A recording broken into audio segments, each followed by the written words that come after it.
ఇండస్ట్రీలో రఘు కుంచే, పూరి జగన్నాథ్ గురించి ఎక్కువ మాట్లాడుకుంటారు కానీ రఘు కుంచే, రవితేజ గురించి కూడా ఎక్కువ మాట్లాడుకోలేము. ఎందుకంటే మీరిద్దరు కలిసి ఓ రోజు బండి మీద వెళ్తూ వెళ్తూ హెల్మెట్ లేకుండా పోలీసులకు దొరికిపోయారంట. జెమినీ టీవీలో పంజగుట్ సర్కిల్లో వెహికల్ ఆపారనమాట. యాక్చువల్గా తను డ్రైవ్ చేస్తున్నాడు, ఎవరు?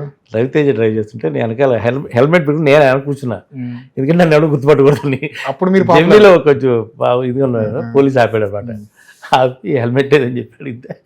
నేను తీస్తే నన్ను గుర్తుపెట్టాడు. ఆయన గుర్తుపెట్టి ఇదేంటండి ఆయన కదా పెట్టుకోవాలి, మీరు పెట్టంటే లేదు సార్ ఇలాగ నవ్వేసి పంపించేశాడు మా ఇద్దరిని. సో చాలా క్లోజ్గా ఉండేవాళ్ళం.